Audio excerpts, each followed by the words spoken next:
Ang pinakamaganda po pagkatapos nyo mag-harvest, maghintay po kayo ng 1, 2, 3 hanggang 5 araw bago kayo mag-spray ng glyphosate para po lahat ng mga damo at lahat ng mga raton ay magkaroon pa ng panibagong dahon para na sa ganun mas mabilis po mag-absorb ng glyphosate. Ito pong glyphosate, ito po yung 480 solution na ini-spray natin na non-selective herbicide.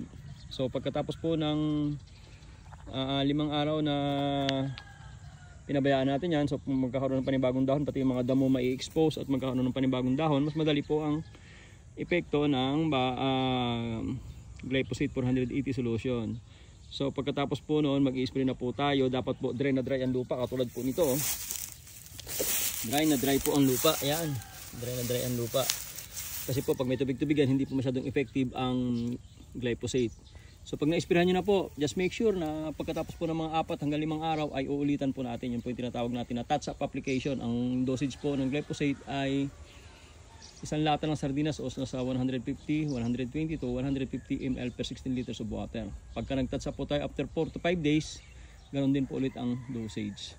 Then pagkatapos na po nun ay pwede na po tayo magpatubig after po ng another 4 days. Ganoon po ang sistema kapag zero tillage.